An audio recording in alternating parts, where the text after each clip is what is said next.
بسم اللہ الرحمن الرحیم۔ تمام تعریفیں اللہ کے لیے، درود اور سلام محمد اور آل محمد کے لیے، صلوات پڑھیں آپ۔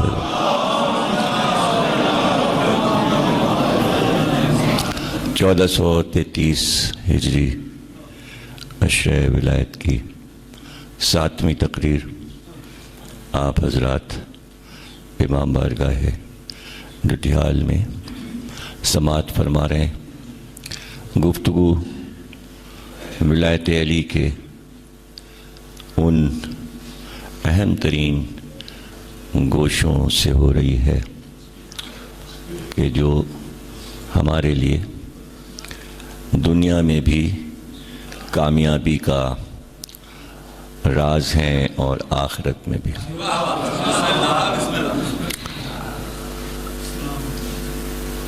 اس کی مثال بار بار میں نے دی ہے اور پھر دے رہا ہوں کہ کائنات کا خالق اللہ ہے، کائنات بنانے والا پروردگار عالم ہے۔ اگر کوئی اس کو نہیں مانتا تو اس سے اس کی ربوبیت پر کوئی فرق نہیں پڑتا۔ بس اسی کو ولایت کہتے ہیں، یہی ولایت ہے۔ ولایت کے معنی یہ ہے کہ اللہ ولی ہے، پوری کائنات کا ولی ہے، کوئی نہ مانے جب بھی وہ ولی ہے۔ یہ اللہ کی ولایت ہے، یعنی کسی کے نہ ماننے سے، کسی کے انکار کر دینے سے، کسی کو پہچان نہ ہو رب کی اور وہ اس کی بارگاہ میں سر نہ جھکائے، اور وہ اکثریت ہو، پوری دنیا کی خلقت ہو، تو اس سے وہ معزول نہیں ہو گیا کہ وہ رب نہیں ہے، بلکہ وہ ہر حال میں رب ہے، کوئی قوم مانے یا نہ مانے۔ تو چونکہ وہ خود ولی ہے اور اسی کی ولایت ہے، اور اسی نے یہ کہا ہے کہ محمد میرا ولی ہے اور علی میرا ولی ہے، تو اگر کوئی سرکار دو عالم کو نبی نہیں مانتا تو اس سے ان کی نبوت پر کوئی فرق نہیں پڑتا۔ اسی طرح اگر علی کی ولایت کو کوئی نہیں مانتا تو اس سے ذات علی پر کوئی فرق نہیں پڑتا۔ یہ تو اطمینان رکھیے کہ یہ ہے سیدھی سیدھی بات۔ ہماری آپ کی پریشانیاں ہیں اور وہ الجھنیں ہیں کہ آپ یہ سوچتے ہیں کہ جس طرح ہم علی کو مانتے ہیں سب کیوں نہیں مانتے۔ یہ ایک الجھن شیعوں میں ہمیشہ سے رہی ہے اور ہمیشہ رہے گی۔ اس کے لیے بھی میں سمجھا دوں کہ کبھی بھی یہ خواہش مت کیجئے کہ جیسے ہم رب کو مانتے ہیں ایسے پوری دنیا مان لے، اور نہ اس کی کوشش کیجئے کہ جیسے ہم سرکار کو مانتے ہیں اس طرح پوری دنیا سرکار کو مان لے، اور نہ یہ سوچا کیجئے اور نہ اس کی فکر کیجئے کہ جس طرح ہم علی کو مانتے ہیں پوری دنیا علی کو مان لے، اس لیے کہ اس میں آپ کا کوئی فائدہ نہیں ہے۔ اگر پوری دنیا اللہ کو مان لے گی تو آپ کو کوئی فائدہ نہیں پہنچے گا، اور اگر پوری دنیا اگر سرکار کو مان لے گی تو آپ کو کوئی فائدہ نہیں پہنچے گا، اور اگر علی کو پوری دنیا مان لے گی تو آپ کو کوئی فائدہ نہیں پہنچے گا، بلکہ ان تینوں کاموں میں آپ کو نقصان پہنچنے کا اندیشہ ہے۔ اگر پوری دنیا جس طرح آپ اللہ کو مانتے ہیں اور جس طرح آپ سرکار کو مانتے ہیں اور جس طرح آپ علی کو مانتے ہیں، اگر آپ کے سمجھ اور فکر کے مطابق پوری دنیا مان لے اللہ اور نبی اور علی کو، تو اس سے آپ کو بہت بڑا نقصان پہنچے گا۔ تو اس لیے یہ سوچنا ہی چھوڑ دیں کہ پوری دنیا کیوں نہیں مانتی اور دیگر مسلمان کیوں نہیں مانتے۔ ہمیں اس کی بالکل پرواہ نہیں ہونا چاہیے کہ وہ مانتے ہیں کہ نہیں مانتے۔ ہمیں یہ کوشش کرنا چاہیے کہ ہم جتنا مانتے ہیں اس سے زیادہ مانیں، تب تو ہم فائدے میں رہیں گے، اور اگر کسی نے ہمیں برگلا دیا تو ہم کو نقصان پہنچے گا۔ یہ ہم نے تمہید کر دی۔ اب اسی بات کو ہم پوری تقریر میں سمجھائے دیتے ہیں آپ کو کہ اس مسئلے کو سمجھ لیجئے کہ اختیار اللہ کا ہے، وہ ختم نہیں ہو سکتا۔ سب کا حاکم ہے وہ، اور اسی نے نبی کو بھی حاکم بنایا ہے اور اسی نے علی کو بھی حاکم بنایا ہے۔ ان کی حاکمیت کوئی چھین نہیں سکتا، کوئی انہیں معزول نہیں کر سکتا۔ چونکہ آپ ہسٹری پڑھتے ہیں، آپ کے بچوں کو تاریخ پڑھائی جاتی ہے، اس لیے آپ خلفاء کو دیکھتے ہیں اور اس کے پیمانے پر آپ علی کو دیکھتے ہیں کہ علی کو پہلی خلافت کیوں نہیں ملی۔ تو وہ ایک چھوٹے سے خطے کی خلافت تھی، وہ کوئی کائنات کی خلافت نہیں تھی، وہ ایک زمین تھی ریگستان، اور اس وقت وہ کوئی ایسی فائدہ مند زمین نہیں تھی۔ ریگستان وہاں نہ زراعت ہوتی تھی، نہ مدانہ اگتا تھا، سب باہر سے سامان آتا تھا، اور نہ ان کے کھانے پینے کا انتظام تھا، وہاں پانی بھی نہیں ہوتا تھا۔ پٹرول نکلا 1400 برس کے بعد۔ اگر اس وقت پٹرول نکل آتا تو آپ سوچتے کہ یہ سارا پٹرول کا جو سرمایہ ہے یہ خلافت کے بجائے علی کو مل جاتا، تو آپ کو ذرا سا رنج ہوتا۔ لیکن اس ریگستان کے جانے پر آپ کو کوئی افسوس نہیں ہونا چاہیے کہ وہ ریگستان علی کو کیوں نہیں ملا، اور وہ مل بھی گیا علی کو۔ ظاہر ہے 25 برس کے بعد پھر وہی ریگستان، مسلمانوں نے علی سے کہا کہ اب یہ ریگستان آپ کا ہے، حالانکہ وہ پہلے سے علی کا تھا اور وہ علی کے باپ دادا کا تھا، کوئی ایسا مسئلہ نہیں تھا۔ تو یہاں پر ہم آپ کے سامنے قرآن کی ایک ایسی آیت پڑھتے ہیں جو بچے بچے کو یاد ہے۔ بسم اللہ الرحمن الرحیم، یہ قرآن کی مشہور آیت ہے۔ آپ سب جانتے ہیں کہ آپ کہتے ہیں کہ ہم شروع کر رہے ہیں اس کے نام سے کہ جو بڑا رحمان اور رحیم ہے۔ تو سمجھنے کی بات صرف یہ ہے کہ رحمان اور رحیم یہ دو لفظ کیوں شروع میں کہے گئے اللہ کے لیے؟ رحمان کے کیا معنی ہے اور رحیم کے کیا معنی ہے؟ دونوں کے معنی الگ الگ ہیں۔ رحمان کے معنی کچھ اور ہیں، رحیم کے معنی کچھ اور ہیں۔ رحیم وہ اپنوں کے لیے ہے، رحمان وہ سب کے لیے۔ اس کا کیا مطلب ہے؟ اس کا مطلب یہ کہ جو اپنے ہیں ان کے لیے رحیم ہے اور رحمان بھی ہے، یعنی دوہرا حصہ مل گیا ان کو کہ جو اس پر ایمان لائے اور جنہوں نے اس کا کلمہ پڑھا اور اس کی توحید کا اقرار کیا، تو ان کے لیے اللہ رحمان بھی ہے اور رحیم بھی ہے۔ لیکن جنہوں نے کلمہ نہیں پڑھا اور کفر اختیار کیا اور شرک اختیار کیا، ان کے لیے رحیم نہیں ہے لیکن رحمان ہے۔ رحمان کے معنی یہ ہیں کہ اگر کوئی بندہ دنیا کا کوئی انسان اس کو نہ مانے تو وہ نعمات اپنی اس سے چھینتا نہیں، یعنی وہ انتقام نہیں لیتا کہ یہ ہم کو نہیں مانتا اس لیے ہم اس سے سب کچھ چھین لیں۔ تو جن پر وہ رحیم ہے اور جو کلمہ پڑھتے ہیں، جو کچھ ان کو ملا ہوا ہے وہی ان کافروں اور مشرکوں کو بھی ملا ہوا ہے۔ یہ ہے رحمان کے معنی، سمجھ گئے نا؟ یعنی اس کے پاس جتنی بھی نعمتیں ہیں جو اس نے دے دیں تو اس کے لیے بہت آسان تھا اور آسان ہے کہ جو کلمہ پڑھتے جاتے ان کو اپنی نعمتیں دیتا جاتا، اور جو کفر اختیار کرتے، جو اس کی ربوبیت کو نہ مانتے، تو ان سے وہ ساری نعمت چھینتا جاتا۔ مثلا پانی اس کی نعمت ہے، جو کفر و شرک کرتے ان پر پانی بند کر دیتا، ان کے دریاؤں کو خشک کر دیتا، ان کے چشموں کو خشک کر دیتا کہ بھئی تمہیں پانی نہیں ملے گا، تم نے کلمہ نہیں پڑھا۔ ان کا رزق بند کر دیتا، ان کے ملکوں پر، ان کے شہروں پر پانی نہ برساتا کہ جو کلمہ پڑھے گا پانی وہاں برسے گا۔ مسلمانوں کی زمین پہ برسے گا، کافر اور مشرک کی زمین پہ پانی نہیں برسے گا۔ اناج اگے گا، جو مسلمان ہو جائے گا اس کی زمینوں پہ اناج اگے گا، اور جو کفر و شرک کرے گا وہاں اناج نہیں اگے گا۔ اسی طرح روشنی بند کر دیتا، ان کی سانسیں بند کر دیتا، ہوا بند کر دیتا، تو اس کے پاس جتنی نعمات ہیں اس نے برابر برابر تقسیم کی، جتنی مسلمانوں کو دیتا ہے اتنی کافروں اور مشرکوں کو دیتا ہے۔ یہ معنی ہے رحمان کے، یعنی اس نے ایسا نہیں کیا کہ ملک الموت کو مقرر کر کے کہے اب تک کلمہ نہیں پڑھا ان ملک والوں نے اب ان پہ موت بھیج دو، جاؤ ملک الموت ان کی روحیں قبض کر لو، یہ کسی طرح کلمہ نہیں پڑھ رہے ہیں۔ ایسا نہیں کرتا وہ ایسا نہیں کرتا اور نہ کبھی ایسا کرے گا۔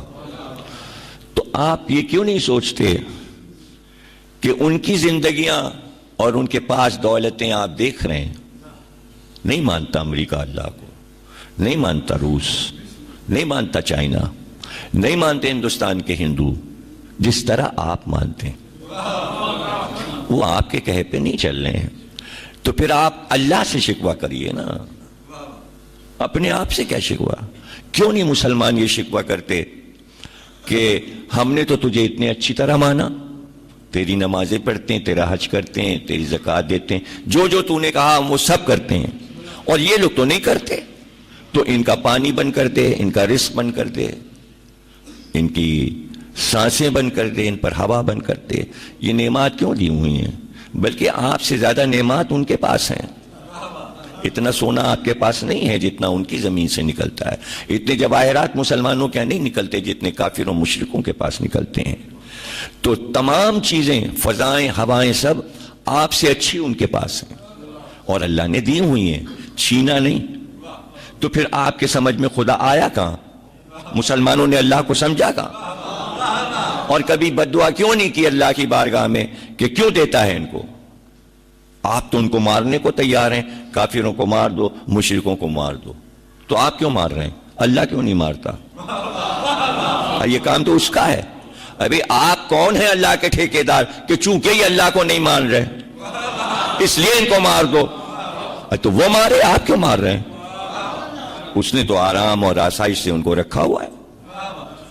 تو غور کر رہے ہیں نا آپ؟ کیا مطلب ہے؟ اللہ کہتا ہے میں رحمان ہوں، میرا دسترخوان بچھا ہوا ہے، رزق دسترخوان پہ سجا ہوا ہے، ایک ہی دسترخوان ہے میرا، اس لیے کہ میں رحمان ہوں۔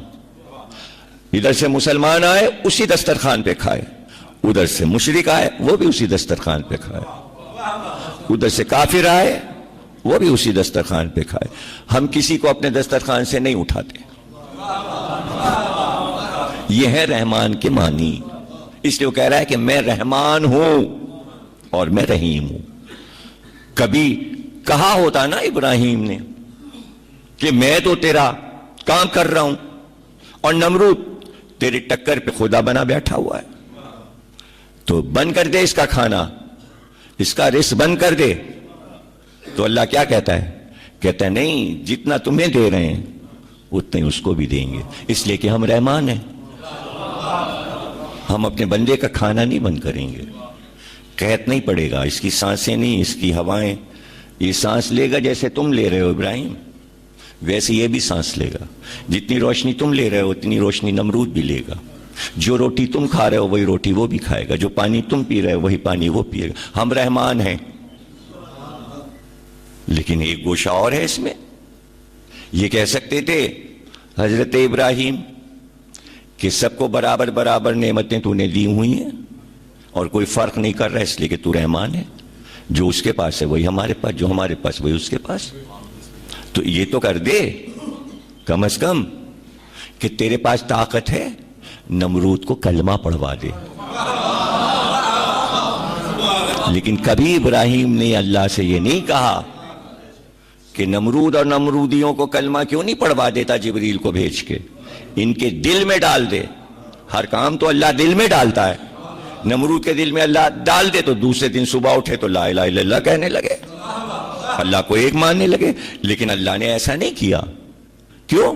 اس لیے کہ اللہ نے یہ کہا یہ ہم کیسے کر سکتے ہیں؟ اے موسیٰ، جو نعمات تم کو دی ہیں وہی فرعون کو دی ہیں، شداد کو بھی دی ہیں، جو انبیاء کو دیتے ہیں وہی ہم اپنے دشمنوں کو بھی دیتے ہیں، بلکہ ان کو کچھ زیادہ دیتے ہیں، دشمنوں کو کچھ زیادہ دیتے ہیں، دوستوں کو کم دیتے ہیں۔ دوست مصیبت میں پڑے رہتے ہیں، دشمن جو ہے عیش کرتے ہیں، اس لیے کہ ہم رحمان ہیں۔ جب تک آپ رحمان سمجھیں گے نہیں، رحیم سمجھ میں آئے گا نہیں۔ اور ہم آپ کو سمجھانا چاہ رہے ہیں، کبھی آپ نے اس پہلو پہ سوچا؟ آپ نے نہیں سوچا تو مسلمان کیا سوچیں گے؟ وہ وہاں تک پہنچیں گے کیسے؟ نہ انہیں امام باڑے کا پتہ، نہ انہیں ممبر کا پتہ، نہ ان کو یہ لفظ سمجھ میں آتے ہیں، نہ ان نقطے سمجھ میں آتے ہیں. وہ تو کان لگائے یہ سن رہے ہوتے ہیں کس کی برائی کی، کس کی برائی کی، کس کی طرف برا کہا، وہ یہ سن رہے ہوتے ہیں مسلمانوں کے سمجھ میں یہ باتیں علمی آتی ہی نہیں، اس لیے کہ شہر علم کا دروازہ چھوڑ چکے ہیں مسلمان، چھوڑ چکے ہیں. لیکن آپ تو سمجھیں نا اس بات کو، آپ تو سمجھیں.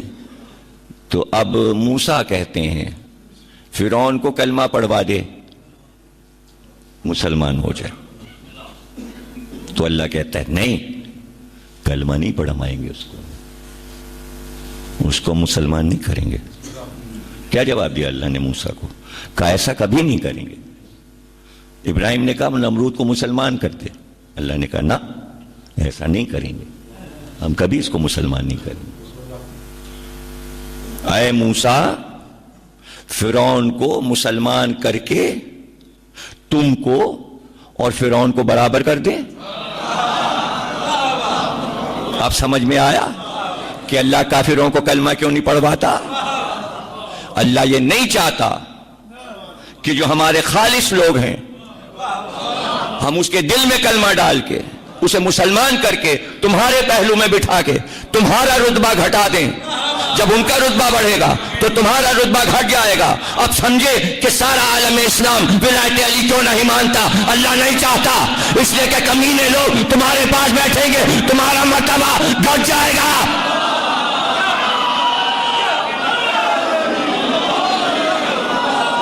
کمتر لوگ تمہارے پاس بیٹھیں گے. اللہ عظیم بندوں کے رتبوں کو نہیں گھٹاتا، ورنہ اس کے لیے پوری کائنات کو مسلمان کر سکتا تھا. اللہ پوری کائنات میں ولایت علی پھیلا سکتا تھا. وہ دیکھتا ہے کہ ان کے رتبے بڑھتے جا رہے ہیں اور ان کے رتبے گھٹتے جا رہے ہیں، اس لیے کہ ان کے لیے جنت بنائی ہے، ان کے لیے جہنم بنائی. دونوں کو برابر کر دیں. اب سمجھیے کہ اللہ کیا رتبہ کیا چیز ہے. رتبہ کیا ہے؟ وہ یہ نہیں کرتا کہ گھیر گھیر کے لوگوں کو لائے. پڑھیے قرآن غور سے. آپ اپنے کو ہلاکت میں نہ ڈالیے. یہ کلمہ نہیں پڑھتے نہ پڑھیں. نہیں سمجھے آپ؟ ابے رسول کا تو کام ہی یہ ہے، بھیجا اس لیے گیا کہ کلمہ پڑھائیں. اور اللہ کہہ رہا ہے آپ اپنے آپ کو پریشانی اور ہلاکت میں نہ ڈالیں. فکر میں سوچیں نہ کہ یہ کلمہ کیوں نہیں پڑھ رہا، یہ نہیں پڑھتا، جانے دیجئے جہنم میں. آپ اپنی جان کی پرواہ کیجئے. نہیں سمجھ رہے آپ؟ ارے بھائی ولایت علی والو، اپنی جان کی پرواہ کرو کہ چکر میں پڑے ہو کہ یہ کیوں نہیں پڑھتا تشہد میں اور وہ کیوں نہیں پڑھتا. نہ پڑھے جائے جہنم میں.